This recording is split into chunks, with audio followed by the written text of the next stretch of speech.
Can I just say how happy I am that Delicious in Dungeon, the new Studio Trigger anime, which is going to be 24 episodes, and it is on Netflix, actually wasn't killed on release. And what I mean is anyone who's been following anime releases for a little bit knows that when Netflix picks up a show, most of these quote-unquote Netflix originals are just licensed shows. It's not like they're going out of their way to make it. Like when Beastars is released, that's not a Netflix original in the way of they actually funded the whole thing. No, it's like that shit airs on TV. Like that's a TV anime that gets held hostage and they release it all in one batch months later. I thought the same thing was going to happen with Delicious in Dungeon, and seemingly no, we're actually getting a simulcast. And here's the thing with Netflix.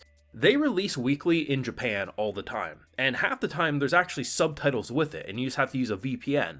But I don't know what it is, maybe we're just starting the new year right, but apparently we're getting one of the best anime of this season actually simulcasted by Netflix, and if that's the case, go ahead and license as much as you want as long as you're gonna handle it like this. That's all anime fans need, is an easy way to watch the show, and they actually did it very early on. I think this released at like 8:30 EST, something like that. It was a very early release, and honestly, I don't want to jinx it, but like, I'm a little hopeful right now. That's all I'm gonna say. Now we do have a full live reaction to today's wonderful episode available on my Patreon, so if you would like to see my full uncut thoughts, they're over there if you're interested. So Delicious in Dungeon is a very interesting show on paper, and I'm happy to report that in execution, it's even more interesting. Anyone who's seen fantasy shows, especially any sort of dungeon crawling show, whether that's an isekai, whether that's a straight up fantasy, crawling through an anime dungeon is always a fun action sequence because there's so much chaos, there's so much room for death and despair. But we've also seen cooking series, and we probably have heard of some weird cooking series. Like, okay, like I don't know if I'd eat that, but that's an interesting idea. Combine those two, that's what you get with Delicious in Dungeon. We have a show where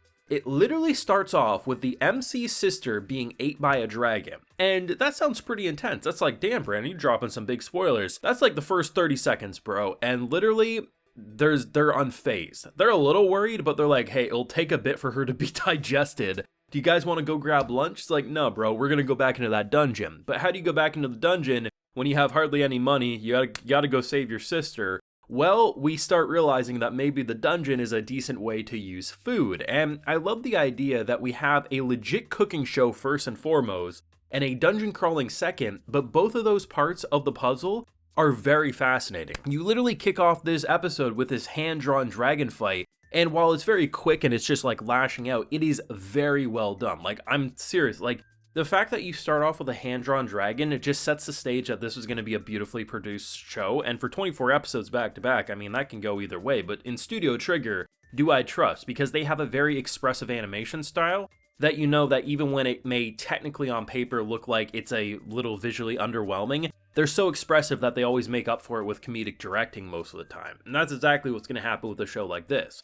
The actual dungeon crawling, the monsters are going to be very fun to fight, and there's going to be some insane action scenes. There's a lot of comedy with the general party, and I think most importantly, the way they explain the cooking, it's not like, okay, here's the thing. I like watching cooking stuff, like whether that's a Gordon Ramsay or someone just making something at home. That stuff does interest me, but am I going to go out of my way to watch a cooking show for fun? No, it's more about like, okay, if it's reality TV and cooking shows, yeah, that's a little more fun, but like just a straight up cooking show, not really, but a video, yeah, I'd do that. A lot of people though, they hate anything around that. They're just like, I find that boring. I would rather just not watch something like that. The great thing about Delicious in Dungeon is it's funny. It actually is interesting with how they explain things. Like, think of a slime. When we kill slimes, whether in video games or anime, do you really think much of how we kill a slime, or is it just we cut it and then it dissolves, or it blew up, right? Like, that's probably most people's train of thought. Not in Delicious in Dungeon. They actually went into the anatomy of what a slime is, and I've never seen it explained like this, and it's actually quite fascinating. I may have only seen one episode of Delicious in Dungeon, but every time I see a slime die, whether in video games or anime,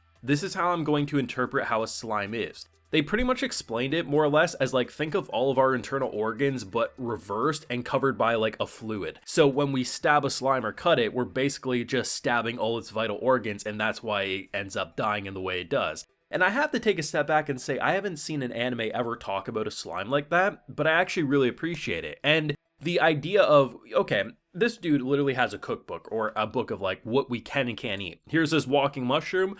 we have stew. Oh, here's this scorpion, we have lobster. And on paper, I'm like, oh, this dude knows what he's doing. And it immediately tastes horrible and repulsive. And then in comes this dwarf who's like, bro, everyone thinks I'm a weirdo. No one understands why monsters are so cool. Let me bust out my wok and I'll show you how to do this. And they end up making this hot pot, which honestly, it has like slime udon noodles in it. It has scorpion tail and meat and everything. And I'm just like, this is so cool. They actually made the cooking side incredibly engaging, and as someone who's seen a lot of fantasy anime in my time, I'm looking at certain things and I'm like, you know, now I'm starting to feel like I understand certain creatures a bit better just because of this anime in particular. And while we didn't have a insane amount of action, we did get a taste of what this world has to offer. You start with a giant dragon. You have a girl who I thought was about to get Reki Kawahara and just groped all over by this plant monster. Instead, it's just this very comedic scene and she pretty quickly gets freed. And then we, in return, can make this tart, which kind of looked, at first I thought they were making a meat pie. Instead, they made this tart, which apparently is a lot more salty than sweet, but still pretty tasty.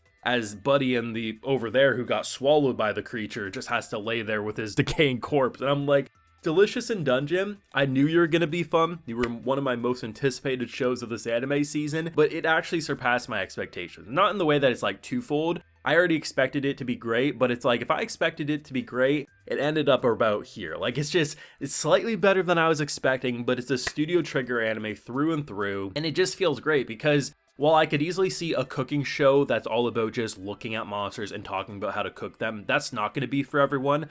But a majority of anime fans love a good dungeon crawler, so if you have that as the way they get to those ingredients, and the quest of trying to save Hook's sister, who's basically chilling in a stomach. The MC of this show, if you need any more reason for me to sell it to you, he literally is like, hey, if she's like dead and all like cut up into pieces, could we just like revive her with magic? And he dead ass said that, not in a way that he hates his sister, but he's just like, oh, could this be a backup? Oh, it's not a backup plan? All right, bet. Like, this show's insane. It absolutely is. It's funny, it's different, the production is fantastic. I love the color palette. Anyone who's seen Little Witch Academia, if Little Witch Academia's design is for a witch setting, Delicious in Dungeon is like the same type but just for a fantasy setting. Like that's kind of how it feels to me. It's just so expressive, so fun, and it's going to be an absolute blast to watch every Thursday. And if Netflix actually keeps up with their release as they're promising, I mean, there's going to be a very easy way to watch it every single week. This was fantastic. This was a perfect first episode for me.